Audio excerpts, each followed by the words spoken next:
Full time made. Saurabh उठो ना, देखो तो मम्मी जी कहाँ रह गई हैं। 9 बजने वाले हैं, अभी तक आई नहीं। वैसे तो रोज 8 बजे तक आ जाती थी, पर इधर 2-3 दिन से रोज आधा घंटा देर से आती हैं। पर आज तो 1 घंटा हो गया, अभी तक नहीं आई। नेहा ने अपने पति सौरभ से कहा, कहाँ गई होंगी, अभी आ जाएंगी, तुम परेशान मत हो।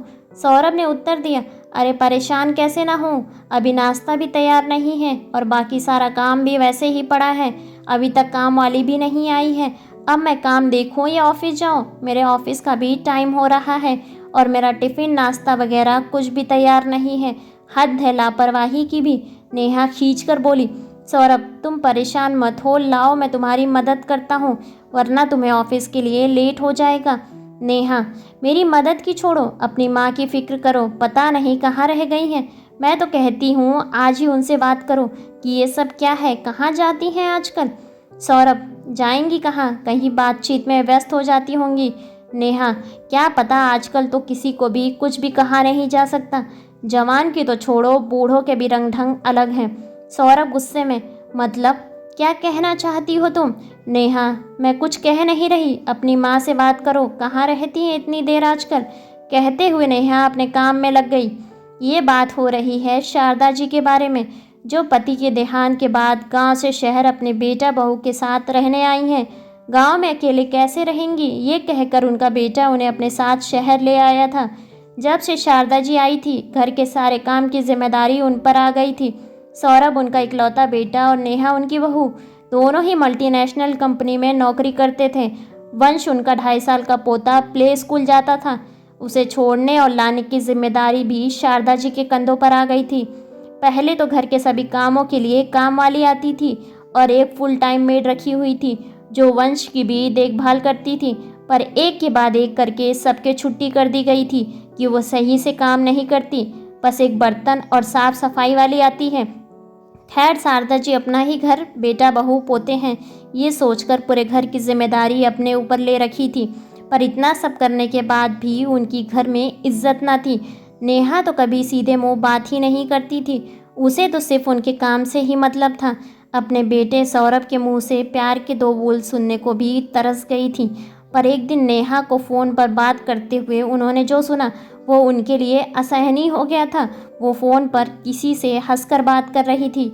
अरे अब बहुत आराम है, वंश की भी चिंता नहीं रहती। सौरभ की माँ ने बहुत अच्छे से घर संभाल रखा है, इसलिए तो उनको गांव से यहाँ लाए हैं कि उनको पैसा भेजना और यहाँ काम वालियों के पैसा देना दोनों बच रहे हैं और काम भी अच्छा हो रहा है और वंश की देखभाल भी बिल्कुल मुफ्त फ्री में फुल टाइम मेड मिल गई है। वरना इन मेड के नखरे तो उफ, तंग आ गई थी मैं। तब हम लोगों ने यह रास्ता निकाला। इसके आगे तो शारदा जी सुन न सकी। असहनीय पीड़ा हुई उन्हें, क्षुब्ध हो गया था उनका मन, यह सोच कर कि जिसे वह अपना घर बेटा बहू समझ रही थी, उनके लिए उनका कोई महत्व ना था। उनकी स्थिति घर में सिर्फ एक फुल टाइम मेड की थी। बहू को क्या दोष देना, उनका खुद का बेटा भी उनका सम्मान नहीं करता था। कितने प्यार और उत्साह से वो इस घर को संभाल रही थी। पर नेहा की बात सुनकर वे अत्यंत दुखी हो गई थी। वे चुपचाप बिना नेहा को आभास कराए कि उसने सब सारी बातें सुन ली है, अपने काम में लग गई थी। शारदा जी के पति सुरन जी एक किसान थे, दूसरे की ज़मीन पर खेती का काम करते थे। उसी से उनका घर चलता था। खुद की कोई ज़मीन जायदाद न थी, 1-2 कमरे का छोटा सा अपना मकान ही था। सौरभ उनकी इकलौती संतान, शादी के 11 सालों बाद काफ़ी मन्नतों के बाद हुआ था। दोनों ने सौरभ की परवरिश में कोई कमी नहीं की, अपना पेट काट कर भी उसकी सारी इच्छा पूरी करते थे। वे चाहते थे कि उनका बेटा पढ़ लिख कर बड़ा आदमी बन जाए और सौरभ भी उनकी उम्मीदों पर खरा उतरा। गांव के स्कूल में हमेशा पढ़ाई में अव्वल आता था। स्कूल की पढ़ाई के बाद शहर आ गया, कॉलेज में दाखिला लिया। पढ़ाई में अव्वल रहने के कारण स्कॉलरशिप मिलती थी। कॉलेज के बाद इंजीनियरिंग की और एक मल्टीनेशनल कंपनी में बतौर इंजीनियर सेलेक्ट हो गया। सौरभ ने फ़ोन कर उन्हें बताया था नौकरी के बारे में, जिसे सुनकर दोनों बहुत खुश थे। शारदा जी ने उससे कहा, बेटा अब तो बहुत दिन हो गए हैं, घर आ जा। कितने दिन हो गए हैं तुझे देखे हुए? सौरभ, क्या माँ, अभी तो नौकरी मिली है, अभी छुट्टी नहीं मिलेगी। 6 महीने बाद देखता हूँ, छुट्टी मिलते ही आ जाऊँगा। करीब 8 महीने बाद सौरभ आया। माँ बाबूजी के लिए खुशखबरी लेकर कि वो एक लड़की को पसंद करता है और अगले महीने दोनों शादी कर रहे हैं। शादी की बात सुनकर दोनों पति पत्नी अवाक रह गए थे। अपने इकलौते बेटी की शादी को लेकर उन दोनों के सारे अरमान धरे के धरे रह गए थे, लेकिन सौरभ की खुशी के लिए वह दोनों मान गए थे। ना मानने का प्रश्न ही नहीं था, क्योंकि सौरभ ने अपना फैसला सुना दिया था। अरे बेटा, इतनी जल्दी शादी का इंतजाम कैसे होगा? शारदा जी ने सौरभ से पूछा।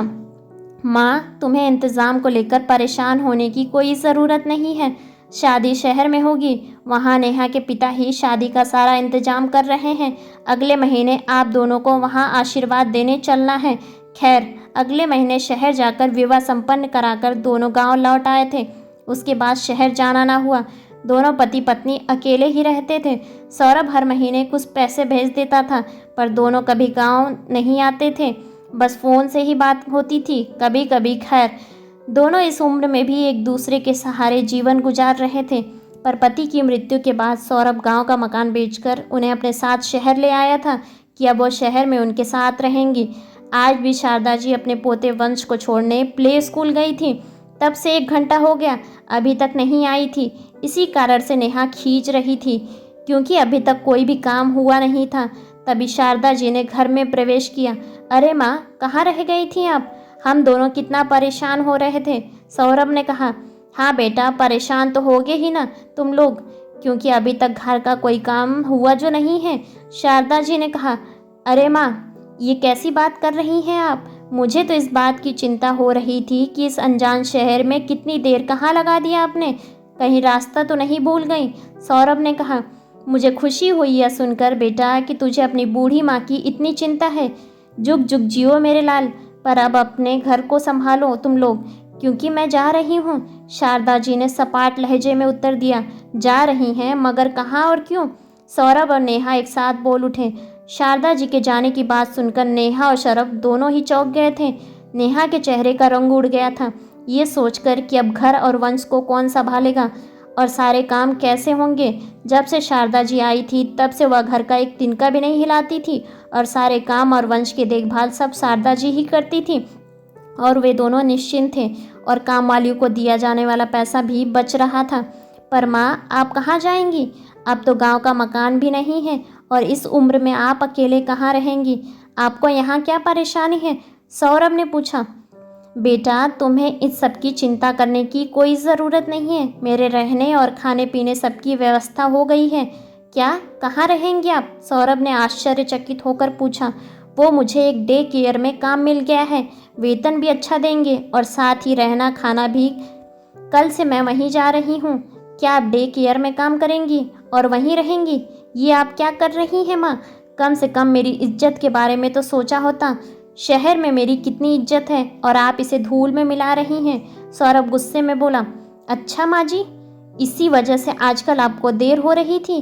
आपको अगर यहाँ कोई परेशानी है तो हमें बताइए, पर आप यहीं रहिए, क्योंकि इस तरह के काम करके हमारी बदनामी कराना चाहती हैं। नेहा भी सौरभ के सुर में सुर मिलाते हुए बोली। नेहा की बात सुनकर शारदा जी मुस्कुराई और बोली। बहू, काम तो काम होता है, और फिर वहाँ करके मैं सम्मान के साथ रह सकूँगी, और फिर फुल टाइम मेड में तो मुझे ये काम ज़्यादा अच्छा लगा। जितने घंटे की नौकरी उतना ही घंटे काम करना होगा। शारदा जी की बात सुनकर नेहा के चेहरे का रंग उड़ गया था।